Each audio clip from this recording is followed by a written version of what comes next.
Manika, welcome to my show. It's been a while I've been trying to get you to our show, but you made it today all the way from Edgware. Welcome. Thank you for So, having Manika, me. tell us what you do.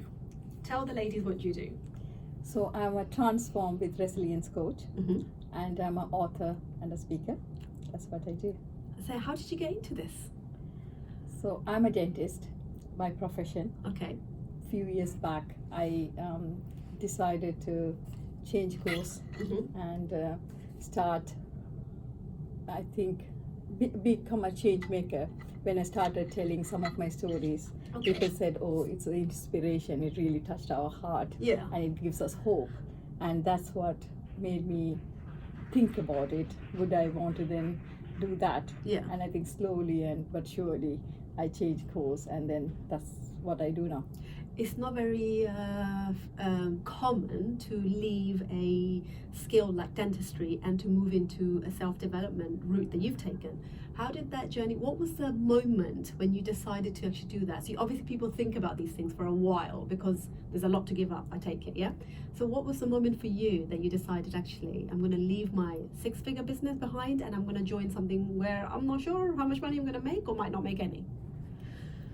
Okay, so yes, I was perceived very successful, Mm-hmm. and I guess in a sense I was successful Mhm. in financial terms, professional terms. Mhm. I was successful, but in real terms, I wasn't happy. When you say Uh, real terms, explain that. So behind the scenes, Okay. my relationship was failing, Okay. and I wasn't happy. I was having lots of health issues. I was Okay. visiting the doctor than ever before, and I was diagnosed with a stress-related illness and had burnout. I wasn't happy, stressed, anxious, overwhelmed, everything. Wow. And is Uh, this all while you were actually running your business Yes, of dentistry? yes. Okay. And why do you think you got to that stage? Few things. Mm-hmm. I think underneath it all, it's I'm not good enough was one cause, and secondly, I think I failed to have that fallback mechanism, Mm-hmm. and I didn't create or I wasn't the best one to go reach for advice or help. Or help. Okay. So you kept taking it on, taking it on. And I always speak about, are you wearing a mask? Because for me, I had this smile. I was always seen with the biggest smile. Yeah. I was the life of the party, and I was living it up. It's almost like the Instagram lifestyle. Okay. Holidays, the car, the house, the relationship. But Behind the scenes. yeah, so but behind the scenes, it also stopped people recognizing there's a problem, and it So you stopped. put a mask on. Yes. So you can continue to turn up to work, even though you were all of those things you just said, stressed, overwhelmed, going to see doctor about it quietly, but you never let that out and never show it from your face, from your mannerism, from your clothing. Okay. No, I didn't. And how many years did you do that for then? Um, How many years did you wear the mask for? I think for a long time, at least 10 years probably. But I Wow. think it was intense in the past 5 years, 6 Okay. years. And also the other issue was more than wearing a mask, I also then over exaggerated, I think, in a way, how happy I was, how content I was. So you literally showed people like almost like an acting. would Yes, you it say? was. Because Wow. particularly being a leader Yeah. as well, and becoming a trainer, Yeah. leader, and as a professional, people come to you for guidance, help, and you always think you need to be there for people. Explain the leader role. So you were a leader in your own business? Business, yes. Okay. What were you doing? So I was the practice principal, and I managed to turn my turnover 5x. But I also trained dentists.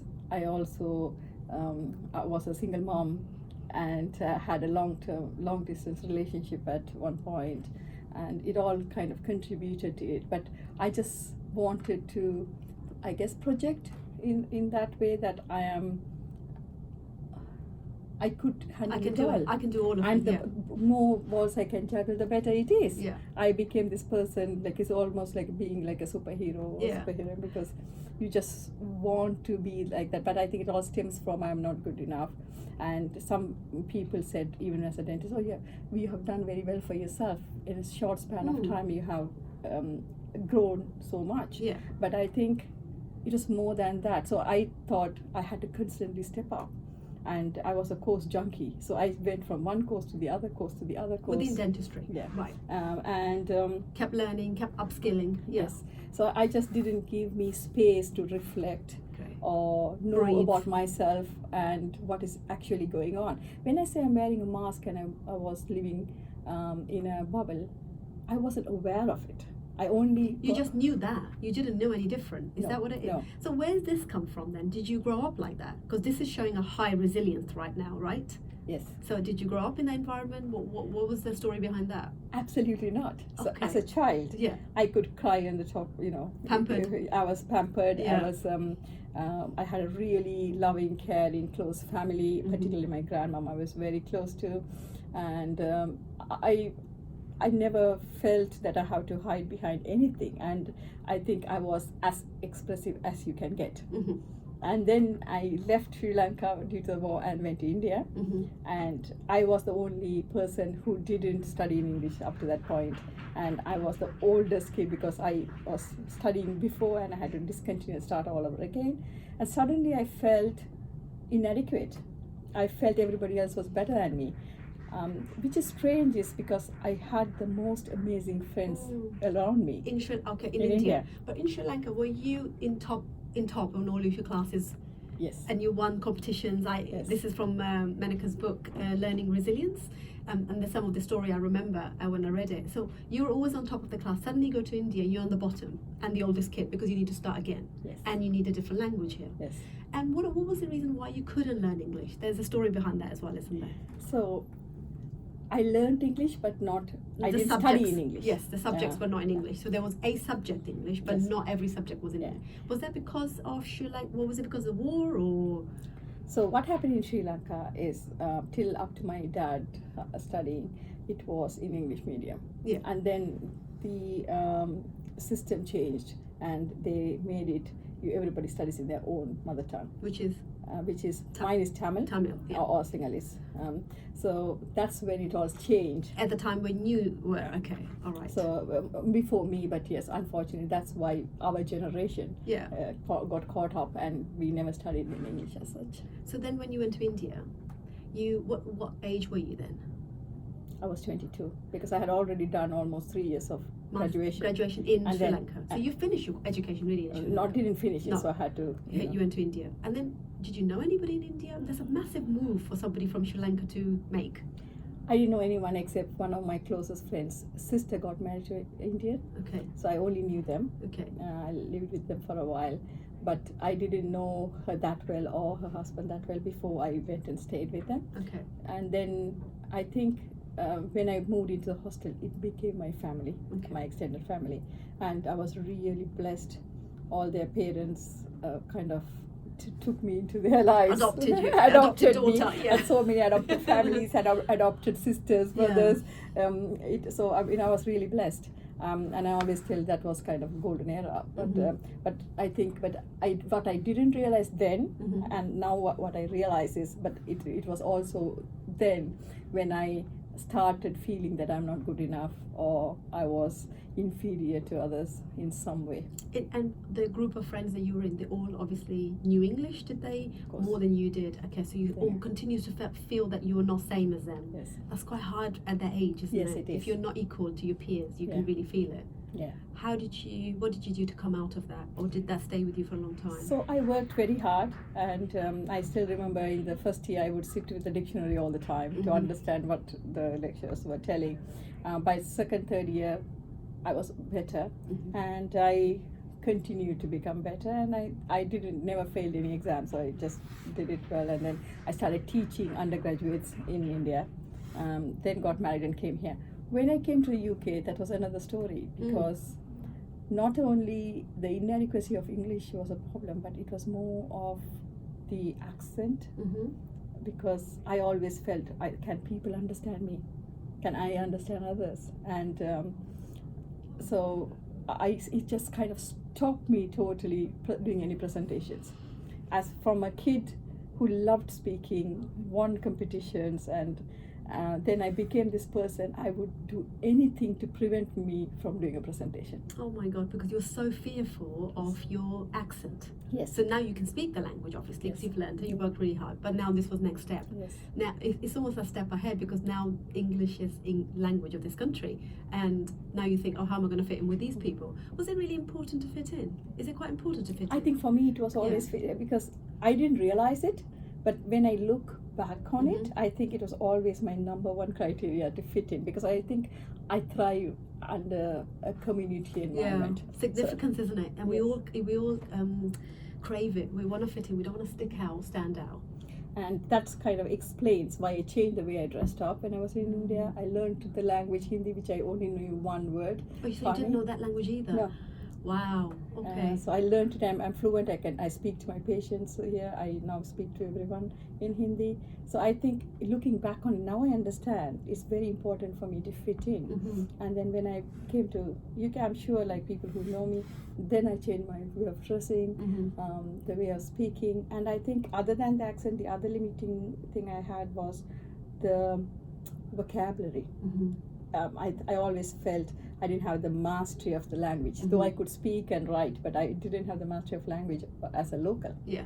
As a local, exactly. And particularly working as a dentist and a trainer, you look around and you see, oh, you know, like you're not on par. Yeah, you felt inferior at times. Yeah. Did anyone ever say anything like that to make anyone ever make a suggestion or suggestive comment that you may have got upset? Yeah, so I wrote this article about being a highly sensitive person recently, and I wrote on it because like people will speak to me, oh, you know, like a normal conversation, and then suddenly when they realize I came from Sri Lanka, I went to India, and I didn't study English, and so you have done very well for yourself, isn't it? I think they meant it probably as a compliment, or I really don't know how it was meant. But if it was me today, I would be saying, yes, I had to work doubly hard. Thank you for recognizing it. But at that time, it affected me. I felt they are saying almost you're inadequate. Yeah. Why are they making this comment? Full stop. Why can't they just accept? 100%. So I always felt that I have to prove a point. I have to work harder. I have to be there. Yeah. So I think it kind of put additional pressure at the time. Yeah. So when you were going through, so you came to England. You are in brand new house, never been here before, is that right? Yeah. You were married then? Yes, I got married and came here. Yes. Okay, and you had a child or not then? Yes, not before I came here. So you were here as married, and then what was your first year like in here? What did you do? It was very different. You were already trained as a dentist by now? Yes, I was, but I had to re-qualify here. Because that's what the rules are of this country. Okay. So I had to, I decided not to study for a while because I wanted to have a child, because I got married a bit late as well, and the pressure on a woman to have a child, I guess, in a way. But I wanted to have a child in a stable environment, like I wanted to have a house and whatever. So that's what I think we're used to. So I decided not to study for a while. I went to work as a receptionist and then a practice manager, and then only after 2 years I decided to do my exams. So that itself was hard to do that. And on top of it, like even when you go on a tube, nobody smiles at you or nobody speaks, and that's was that something. quite a shock to you? Yeah, that's something that we are not used to. Yeah. And coming from having close family, close friends, love, support everywhere. And then I suddenly came and I almost felt isolated in a way. I was married and to a good person, but I think I didn't have that fallback system. A connection. My brother lived here, but he lived a few miles away, and we used to speak every day. But it wasn't the same. I felt, and also I became this person. Then again, I think when I came here, I became this person who was driven and who had to. I think stability is what I was looking for, and I just wanted a house. I wanted a stable income. I wanted a stable, nice house to live in, and husband, wife, and a child. Yeah, something very basic that's required, and you wanted that first and foremost. Yeah. What happened then? When did you fall pregnant then? So 2 years later, I became pregnant. At the same time, I decided to do my exams. Okay. Wow. You like to push hard, huh? Literally. Okay. I think it's been my theme of my life. Yeah, I think so. So I remember doing my first exam, and I was 3 months pregnant. and then I was 6 months when I had another exam, and 7.5 months pregnant when I did the exam, and then it wasn't a final exam, but a different exam. Okay. But and I still remember, like, I was like, people were like, don't have the baby kind of thing. I was like, but what was interesting is having a child. I didn't. Of course, I was happy, but it was, my daughter ended up being in the neonatal unit for 10 days. My dad, at the same time, had a heart issue back home. Oh God! So it was a difficult time for you, as such, and we overcame it. But I think it puts additional pressure on a family. And then I decided to obviously become a dentist. My daughter had to go back home for a while so that I can do my exams. And then I was having this hamster wheel lifestyle. I was always rushing. I was becoming this superwoman. I wanted it all. I wanted a good career. I wanted to be a good mom. I wanted to be a good wife, and I wanted to have a lifestyle. And I think it's so hard, and you are so caught up in it, you lose yourself. And I think that's what happened. And unfortunately, the pressure, and I went through a divorce. Oh really? So they started then, really? Because normally divorce is the last. What's the word that I'm looking for? The Last nail in the coffin. So beforehand, all the preparation is done towards a divorce. So your relation broke down quite early on then. Yeah, I think if I reflect back on it, and it's like having two imperfect people making it perfect, which obviously we failed to do. And I think the pressure around us definitely had a contributing factor on it. I don't overanalyze it now. It's done, dusted. We have moved on with our lives, and but what it also teaches me is it's all part of the story. Part of the journey, isn't it? Yeah, absolutely. It's all kind of teaches you a lot, and helps you, and probably you are the example sometimes to other people how to be and how not to be. Yeah, exactly. So looking back then, if you had to change something, what would you change? Take one step at a time. Okay. Don't try to achieve everything at the same time. And I think it's difficult. And I think much more carefully even before you get into a relationship. I think because doesn't it require a lot of effort, relationship? Yeah. It does. If you're not willing to put the effort, don't go into it, because you're only putting more stress on yourself, let alone the other person involved in it as well. Yeah. And I think what is also happening is you don't understand yourself first. I had 2 relationships, but I don't think I ever understood myself as much as I do now. I didn't know what are the core values of myself. I didn't know. I didn't understand myself, what kind of personality I am, and I didn't accept me, and I wasn't happy with myself. And then when you go into a relationship like that, it's very hard to make it work. Definitely, because you're coming from an angle where you don't love your own self. How are you going to give love to anybody else? So you already, that's how the start was. Okay. I think you have to be feeling you are self-content. And you love yourself. You so accept yourself, and then you can look for someone. Now you can create something beautiful out of it, because both people are in there. It's hard, isn't it? But isn't this what you've just said really, really hard to achieve, isn't it? It is. Sometimes people have to have 2 or 3 marriages or 2 or 3 long-term relationships to get to that, because people, why is it so difficult to understand one person? Why is it so difficult to understand yourself? Because we are never taught to do it. Yeah. We are taught to study. We are taught to have a career. We are taught to go chasing our dreams in a way. Might be different from everyone the way they chase it, but we are never taught to reflect. We are never taught to look into ourselves. We are never taught to take time to understand ourselves. Who we are, what we want. And we are also never taught to how important it is to accept ourselves, how we are. We are, as we grow up, most of the families and most of the communities want to shape you the way the community wants you to be. Is this, do you think, more cultural?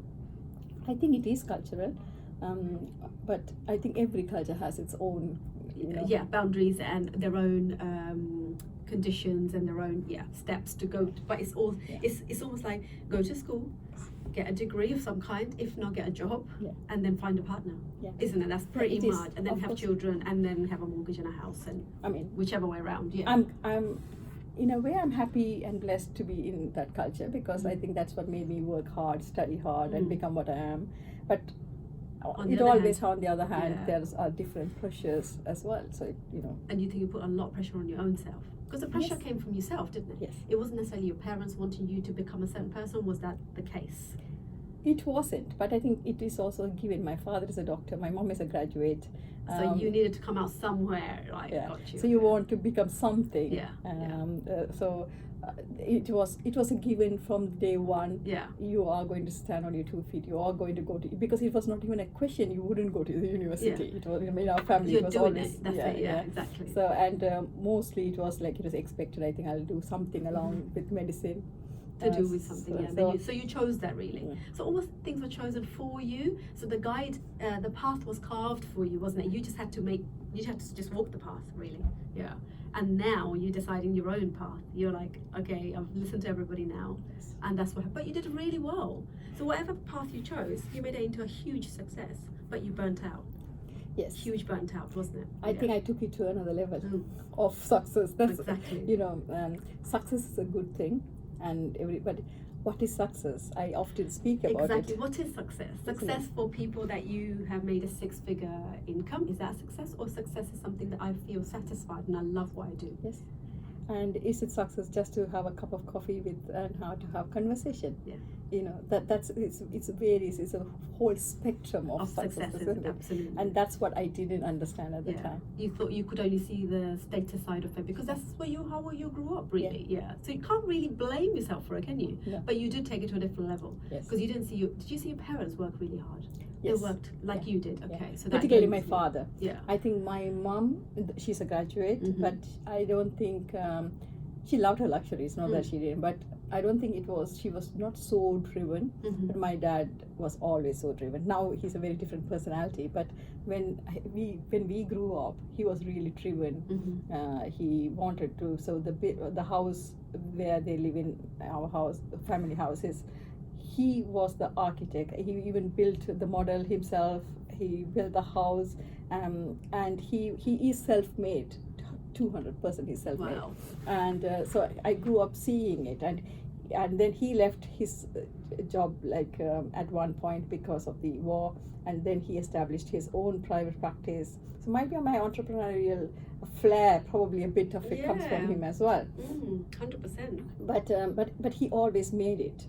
So I think because I grew up looking at it, for me, I have to always make it. You never saw failure, though, did you? No. Then no. Okay. So fear of failure was a huge thing. Okay. And that's why you're thinking that you weren't enough. Yes. I heard you say you left your daughter back home. What does that mean? And So- how did you feel doing that? So Asha is my daughter. She is born here, and at one point when she was 6 months old, we went back home, and the intention was to sponsor someone from Sri Lanka to look after herself as I was doing my exams, and You had your hands full, yeah. but it didn't go through. We couldn't do that, and at that time my in-laws and my parents, they decided it's probably the best thing to do is to leave her there rather than leave her with a childminder, which is where she can't talk, even she can't express if she wasn't treated well. And I think it is right. And we made this tough decision to leave her there for a year. But it also made me feel really guilty. I was going to just ask you, how did you feel? I felt Because guilty. it's one of the most difficult things to do, isn't it? Yes, I did feel very guilty for doing it. So you drop her and you fly back on your own without her. Yeah. How long was she there for without 1 you? year. Okay. So within that time, I flew back and forth 3 times. Okay. But it's still not the same. And did she recognize you when you went back? She kind of recognized me, but I don't think she didn't want to come back. Wow. So she started calling she called Papa, my dad, even now. But she got so used to it, and then she Children was are like, adaptable, aren't they? Yeah. So for her, she had to go through the change twice. First she was used to us, and then she had to shift, and then from there, then she had to shift back to us. But if I know what I know at that time, probably I wouldn't have made that decision. I was going to say, so if you were looking back, would you do that again? No, No. I wouldn't. Why would you not? Because I think stability is important at that age. Yes, probably she wouldn't have never received the love and care and affection, but she received back home. That is a given. but I think she would have had that stability if she stayed here, because end of the day she was still coming back home to her parents. Same thing, she's seeing the same, even though their mum and dad are working long hours, but she's still seeing the same routine. Yes. Okay, interesting point of view. And now, I haven't asked one very important question here about the war. I mean, in your book that you've written, you have explained so much in detail your close encounter with death, and your parents and your brother and everybody who went through it. Talk to us about that a little bit. How did you survive that? So how do you don't know next day you're going to be, what's going to happen the next day. Was that unpredictable? So in the beginning of the book, I speak about being in the bubble. I almost grew up not knowing there's a war, because we always lived in different parts of Sri Lanka, and we integrated well with all the communities, and so I didn't even know there was a tension. And then suddenly, when I was around 9, I had the first close encounter to death, because someone was getting into a coach where we were traveling, and they wanted to kill all of us. My God! So where were you going? You were with your mum? So my dad was at that time working somewhere else, and so with my mum and my brother, we were traveling back, and that's when that back happened. From seeing your dad. Yes, you were coming home. But I think it also taught an important lesson. People who wanted to kill us, and the person who put their life on line to protect us were from the same community. Yes. So tell us a little bit about the war. What war this is? It's between two different ethnicities. We speak different languages. The war is within the country, not country. outside. Yeah. Okay, right. So was there a name for this war? They call different names, but I don't really like to brand it in any way. Okay. It was a internal between two communities. Is it religious? No, it is between two languages and two communities. So it's Tamils and Sinhalese. Sinhalese are the majority, and minority is the Tamils. Okay. And so between the two communities were the problem. Gosh, that's scary when things are happening within your own country where you should be feeling safe, shouldn't you? Yes, it is. So this coach, it gets stopped, doesn't it? Because there's danger ahead. Yes. What did you do?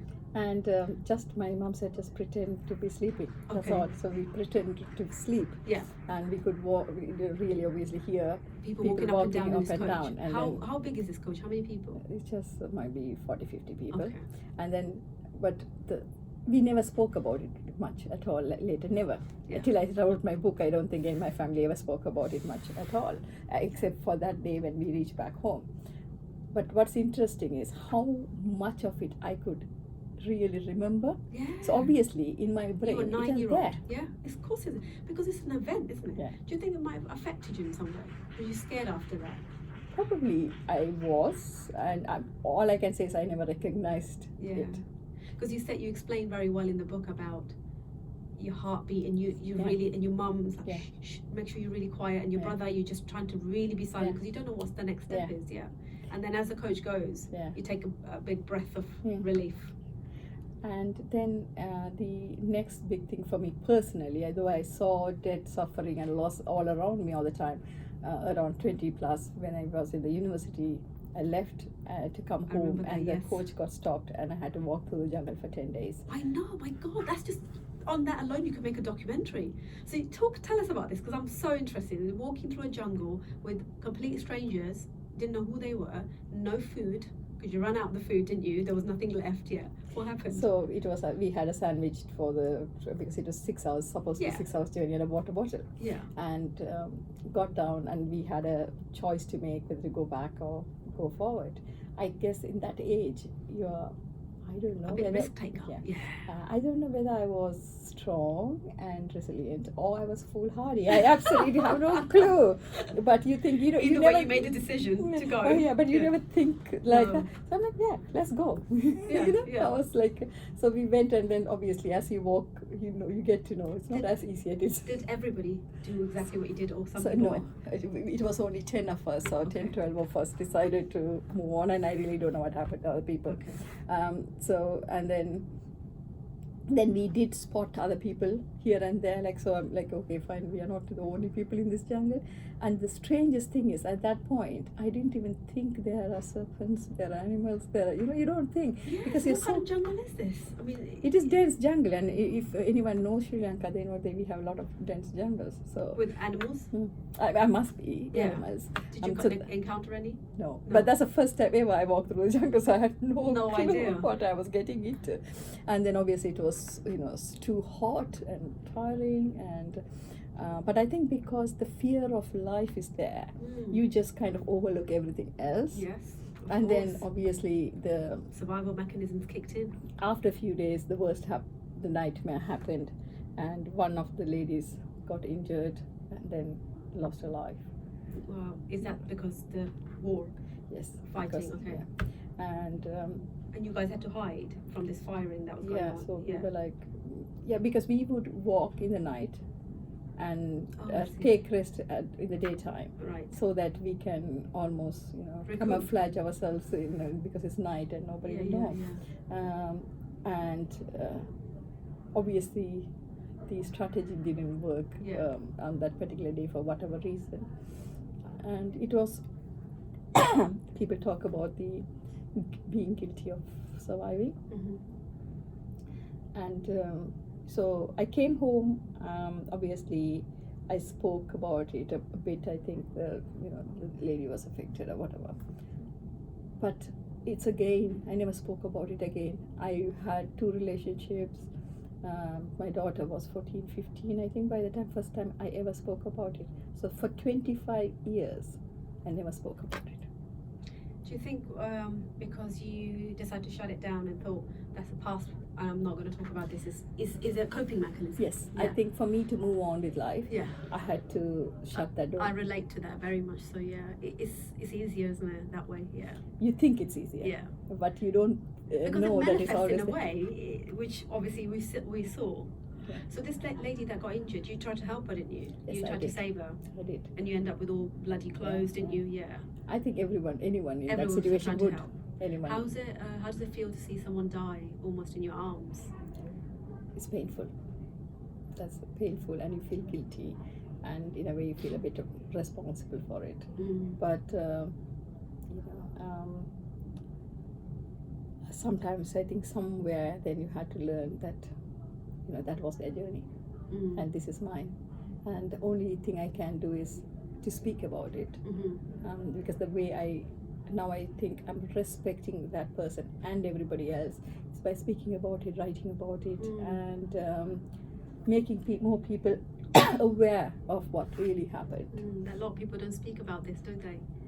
Like you said, you also shut it out. Yes. So do you think the reason you're speaking about it is because you're now in personal development and you're teaching other women resilience and how to use the resilience?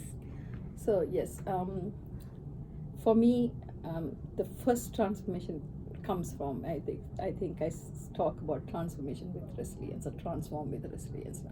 So first thing comes about knowing yourself, understanding yourself, accepting yourself, and that also comes from letting go of your past. But only if you face the past and accept what happened and agree in yourself that yes, it all happened for the best. You learned, and you take what was good, and you take the rest as a learning, and let go. Then are you only saying you that move on. so you'd stop feeling a victim? Yes. Is that what you're trying to Yes. say? Okay. So in my system, I tell emerge, evolve, and elevate, and in that emerge from being a victim, evolve as a survivor, and then elevate as a successful person. And I like that. so I think it is a journey everyone goes through, particularly if you have a setback, and not many people will ever say that we never had a setback. Yeah, in our I lives. think everyone has a story of their own and how it affected them. Yeah. So we all have a story within ourselves. That's what when people tell me, oh, your story, I said, but we all have a story Yeah, in I us. know. The different story to the setback might be to a different extent to what happened, but we all have. Experience is different, isn't Yeah. it? Yeah. So I think that's why I believe that system works for everyone, regardless where you are, because when you have setback, that's a good strategy to go through and accept and move on with life. So what would you say to women that are listening to this that may have similar background to yourself, even from back from Sri Lanka, maybe gone through the same thing? What would you say to them? How would they come out of, maybe perhaps they're still in that victim mode? What steps did you take to actually come out of that? For me, as I said, first thing was to recognize where I was, how I was, and understand there's a problem. Is that when you had you mentioned you had some time off? Yes. Because you're so busy, how would you recognize all of this? Yeah. So I was totally burnt out and totally it was frustrated. I was signed off from work for a significant amount of time. That's when I started going through this personal development journey and learned. Okay, I was in this cocoon. I didn't even know there was NLP or hypnosis because I was like going for more and more similar courses, meeting the similar people. I didn't know. So all to do with dentistry, that was, yeah. So that was an awakening on its own to know even like, and then I fell in love with it. And because I met people whom I really could connect at a deeper level. And what was the first thing that you attended that made you think? Just Andy Harrington's Power to Achieve. Okay. So I sat next to Mihail, who is an NLP trainer, and I said, what do you do? He said, NLP trainer. I said, I'm really sorry for being ignorant. What is NLP? Yeah, yeah. So I was that person. And then there was another lady called Vivian. She's also from Ireland. And I told her I will never be probably a renowned speaker because I have a strong accent and I didn't study in English. My not good enough story just came out. And she said, it's so good, you're gifted. I said, how is it gifted to be in that position? And then she said to me, yeah, because you have a signature voice. And nobody will ever get you wrong, and they know it's you when you talk, and that is a gift. And I think that changed the whole perspective, isn't it, really? How you see yourself and then how other people see you. So that was your first little insight to self-development. So you're off sick, you go to this course. What do you do after that? So I then went on to, because I fell in love, as I said, with the personal development journey. I wanted to know about myself. I wanted to heal myself. And I have been to psychotherapists. I have had proper treatment. Okay. I went for counseling. I also went to do the NLP for myself and had timeline therapy done on me. And then I liked it. So I went and got trained as an NLP trainer. Then I went and did hypnosis. And then I went and did a leadership course with Cambridge, and I already had an education certificate. So I was like, then I started helping people. It was never meant to be leaving dentistry and going for it. You never planned this, did you? But I think even as between friends, people would always come to me with their problems. So I was like the problem. So in the background, you were already doing this, okay. So I think it was me, which I didn't. Agni aunt. Yeah, it is agni aunt. And it was really strange. One of my friend was telling 2 days back, you should speak about how you know everybody's deepest, darkest secret. Oh gosh. Okay. But I think when I could see that it really helped others, and people started telling, it's such an inspiration.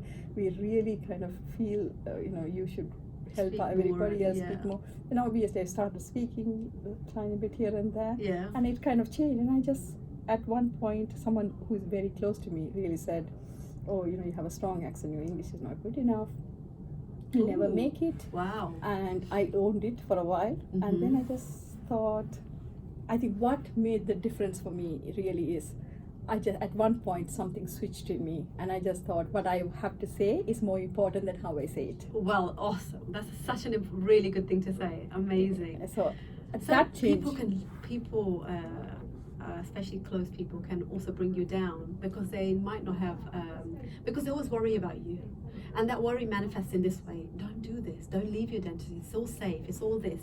You can't speak because your accent is this. There's so many things that you could listen to. I think their inadequacies, their fears, their world, they try to pass it on to people around them. That's what happens. And sometimes it doesn't fit in their world, and it's not comfortable for them. And instead of saying it's not comfortable for them, they say it to the person. Yeah, you're absolutely right. And once you know this, you can then become more self-sufficient, self-regulated. So in future, when you get comments like this, it might not be comments like this, it could be something different, but the feeling is the same, isn't it? Of inadequacy. You can then actually say, the problem is yours. Yeah, you take it back. It's like, but not many people can do this. Do you think you've become this person resilient to comments like this after learning the NLP and after being with people that are more around self-development? Of course.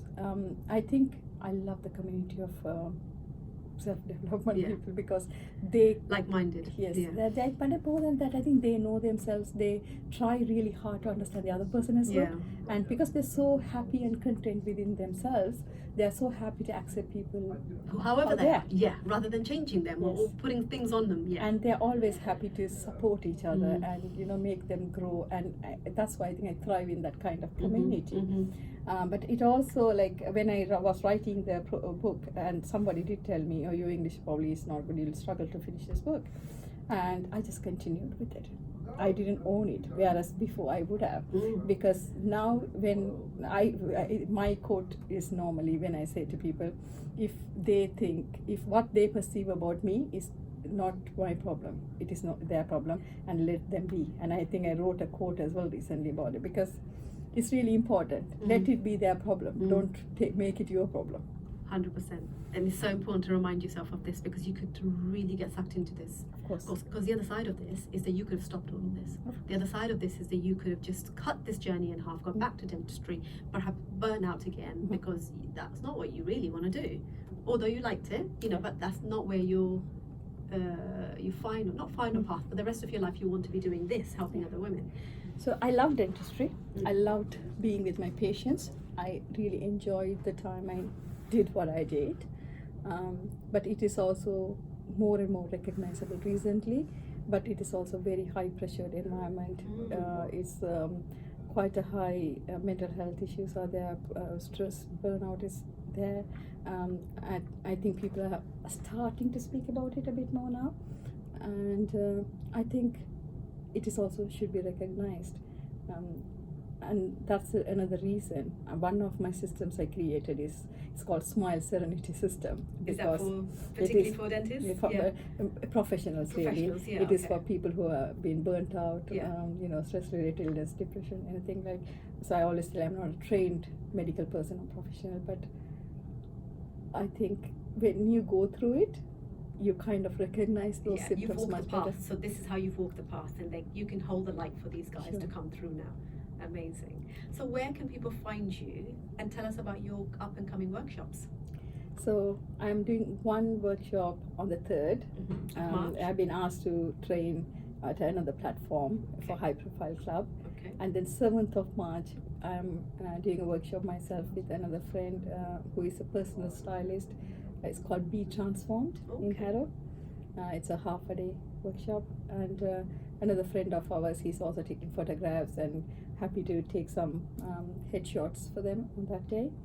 And I also do coaching.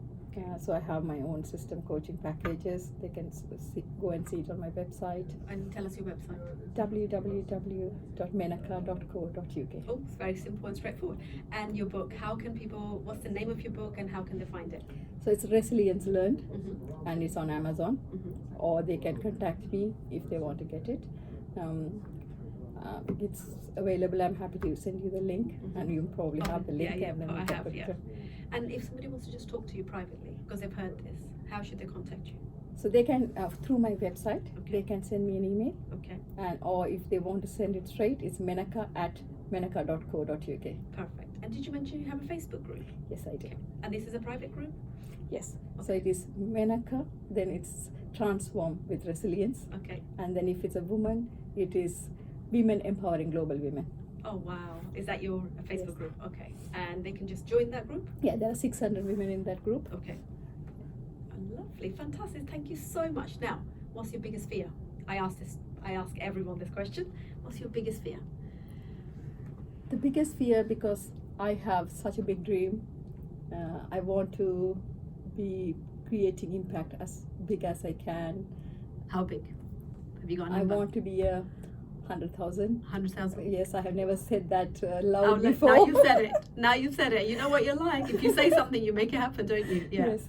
And so I want to become an international renowned speaker. I want to be this person who people think, if I go to her, she will definitely make a change, make a difference in my life. Yeah. I want to be that person. And my dream, which I have hardly ever spoken loudly, is to, if possible, to collaborate with someone and build a really good hospital back home where I come from. Okay. And what's the reason behind that? Why hospital? So we do have a government hospital. We do have a couple of private hospitals, but my mom fractured her wrist a few years back, and I felt we could have a better system there. And infection control, health and safety, all this, we pick up from here. And Imran Khan has a hospital in Pakistan, and his model is 60%, or I don't know exactly the percentage, is private, so for the privilege, but also there's a percentage of the hospital is subsidized like the NHS system, and that is my dream, to do something like that. Amazing. Okay. And you want to collaborate with someone who can do it, I guess because of your medical background as well, and your father is in it as well. Because to be honest, I think that was the first intention why the book was written, because I thought if I'm me, nobody would even consider. So I need to do something for me, people to know me, and that was part of the intention of writing. What would you call the hospital? Would it be Menaka? No, it is Kaliai. Kaliai is a goddess in Hinduism. Okay. And it is in that particular city. It's quite well followed by everyone. And in India? In Sri Lanka. Because it's a small town I come from. And that's because I think it's belonging. It's for both the communities, believe in that goddess. So that's the reason. And also I already have a picture on my vision board what kind of hospital I want to create. Oh wow, okay, so you're ready to go then, really? Yeah. Yes, it's a long way to go. It's a 10-year plan, I guess. 10-year plan. Well, this is fine, isn't it? You can have a 10-year plan, or a 20-year plan. Yes. What would you say, your last message to women that are listening to this and wanting to make a difference but they're stuck? You are enough. You only have to listen to your soul. Do meditation, mindfulness, personal development. Really doesn't matter what you want to do. Get a coach, get a therapist. But just be 3 things. Have clarity. Have a purpose. Have a very clear purpose what you really want to achieve. And then make sure you take action. If you do these things. So clarity, purpose, and action. Fantastic. Thank you so much. I hope, ladies, you're listening to this. And I think that's very clear. I think when you're clear about your goal, then you have a purpose, and then you just need to take action, because without action, there is no result, is there? So you can do as many courses as you want. You can go visit, learn, whatever in the world, but unless you're going to take that first action, you're not quite going to. And you start small, don't you? Tiny. Yes, of course. Literally Tiny 1 step. to 1 first, and then 1 to 2, and 1 to 3. Tiny step totally at a time. Yeah. That's okay. Absolutely. And never think it's easy. It is not easy. No. I had to incubate for many months without doing. I had to just work on myself, create my courses, learn more and more. It's okay. Don't think, if you're thinking instant success. Unfortunately, I can tell you it's not going to happen. That's not. Coaching is not about this, is it at all? It takes small Anything, bites, isn't it? Yeah. But there's a joy in doing this job, isn't it? What you do. It's not even called a job, is it? Really? It's tip of the iceberg, isn't it? Yes. I wrote something about it once, Yeah. because people always see the success. They don't see the What's hard happening work and the underneath. heartaches which has gone behind it. And the blood, sweat, and tears that actually goes in it every single day. How many hours do you work each day, would you say? Don't ask this question. I'm almost a workaholic, I think. At least 8 to 10 hours minimum. Okay. But I probably more than that. And you take a break? I do. You do take a I break. do Now, take a because is this because you've learned about the burnout? Yes, it happened to you once? I have. And I think I do journaling, and I write about what I'm grateful for. So attitude of gratitude. Gratitude is quite important for you. 3 things in the morning, 3 things in the evening. I also write how I have been helpful to someone else who has helped me. Oh, that's a really good idea, actually. And I write the night before what I want to do the next day. It might not go to the plan, but at least you have a plan. Yeah, and you do that most days. Yes. Yeah. And then your daughter, you've got to stop just to spend time with her. Yes. Yes, I do. But I think she's at an age. She's she quite self-sufficient. Yeah, she's self-sufficient. She has her own friend circle. She loves to go out with them. Yeah. And she's a good kid overall. So what kind of relationship do you have? like any other mother-daughter relationship, I think sometimes it's very rosy, it's lovely, Perfect, and, yeah, lovely. and then sometimes we are in that zone. We need some space from each other. Please keep away from me. But it's all good. You mentioned a really good point actually when we were sat outside about not feeling guilty anymore. That's a really important point for mothers. Tell us about that. And I love the example that you gave because she called you, but you said this is not my guilt. How did you? Because the minute we become parent, we start feeling guilty for everything, for going to work, for leaving them for 5 minutes, for not breastfeeding them, for not giving them organic food. It just continues. It's such a mindful. How did you overcome that? Because to overcome that is a pretty big skill as a mother. I think not even as a mother. We are trained from as childhood. We are given incentives for being in certain way, doing in certain way, or you're made feeling guilty by the parents, by your family, by teachers for not being in a certain way. So it cultivates from there. And then you become a mother, you also feel responsible for someone else, and I think the guilt kind of comes manifold. What I have learned is when people try to make you feel guilty, there are two things. One, either they're trying to manipulate you for what they want, or people who love you and who are really close to you are doing it unintentionally. They're trying to care for you, but it's coming across like that, So, for example, my daughter I want it now, something done now, and why can't you do it? And I'm not happy about it. It's this worth, is her saying. So it's worth asking the question, what do you really want? Because usually underneath it all, it's like, for example, people are saying to you, you should have spent some more time with you. Why are you not doing? But the way they say it is, you feel guilty. So but if you peel all those layers back, what they're really telling you is they just want some quality time with you. But they don't know how to say it. No. So all you need to say, Mum, is it okay if you shut your computer down and can we just watch a Netflix film? Sure, exactly. And then I also said, okay, I understand you are unhappy, but please don't pass that unhappiness to me. So why don't you take some time off and then come back to me when you're happy? And then we can resolve this, because I have to learn that the really hard way. Two unhappy people can never resolve anything properly. So it's better to just take that time. One of them have to take the time off, and reflect on it. And does she respond to that well? Yes, I think it's work in progress. It always is, isn't it? Work in progress. I'm not saying I'm perfect either. Sometimes I lose it as well. So it is, but it's a constant, ongoing thing with everyone under every situation. But I think I used to feel guilty all the time, but now I don't, as much as I can. Great. Great self-care, isn't it? Beautiful to hear that, really. So I'm just also learning to tell people, what do you really want? Maybe I can help if you tell me really what you want. Yes.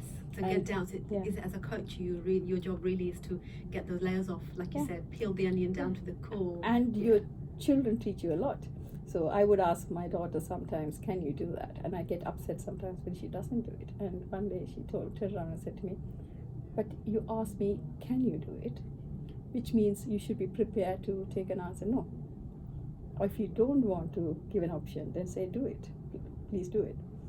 So there's a difference. Great insight there, isn't it, really? Yeah, and we say it because we don't want to ask, but we want them to do it. Yeah, I think it's a bit messy. We're sitting on a bit messy, absolutely. We're sitting on the fence there, really. Yeah, we do the same thing in our relationships, and we do the same thing with our children. But really, we just want to say a clear line, but we need to say in a way that doesn't really, in a polite manner. But that's a skill, isn't it? To get the other person to understand your point of view in a polite manner. And also show your vulnerability. Tell, I'm really struggling with it. I'm really tired. Can you please do it for me?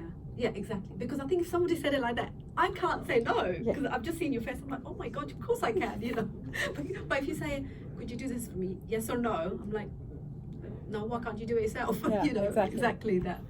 Perfect. So that's children teach you a lot. Yeah, and I think it's like a Brené Brown, isn't it? Strength in vulnerability. Yes. And it took quite a few years for me to learn it, but it is powerful. Who do you listen to on podcast? I listen to Brené Brown. Okay. I listen to Mel Robbins. Yeah. Oh, I love Mel Robbins. And I listen to Oprah's Super Soul Sun. Oh, I love that too. And because I relate to her difficulties and how she has evolved and what she has come through. And I listen to lots of people, Dr. Joe Dispenza, Okay. and I listen to a lot Many of different things.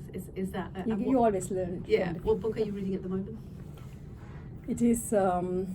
I read one thing before this. Yeah. Now it's Miracle Morning. Miracle. Oh my God, that's on my list to get. So you know I have Audible, and you know you put your wish list in it. That Miracle Morning is on there, and women are from Venus, men are Men are from Mars, women are from Venus. That's it. That's my next one, because just to understand our relationship and understand the other side. I did read it You read before, it? Yeah. but I think I have to reread it. Okay, I'm I sure it's another layer I will understand.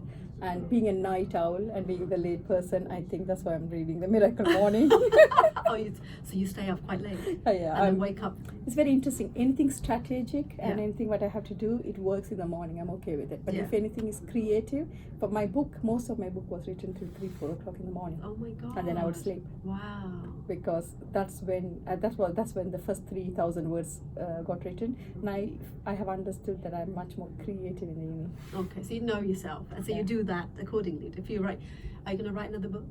Yes. Are you? Yes, Okay. Has definitely. it started already? And not really, but I think I'm planting seeds right now and thinking your own what I'm self. doing. I think it will be about my coaching systems, and now, because I think many people go the other way around, Yeah. but I've spoken about my story first. And someone has already asked me to collaborate to launch a journal, because I speak about journaling all the time. And, To launch a journal. yeah, Fantastic. So that's something which That's is coming up. cooking in the background. Oh, okay, brilliant, brilliant. Thank you so much. I think you've given us so much insight and things to think about, that I think we're definitely going to cherish this for a long time. From a person who survived the wars to survived another country, that's India, and the language, and not feeling so great about themselves because they didn't fit in, and then survived this country and coming here and surviving that culture. You're sitting here smiling, looking beautiful. You have survived it all, really, haven't you? And now you're teaching other people how to actually do the same. Amazing. Thank you so much for coming. I'm sure you're going to be back on this podcast again with your second book.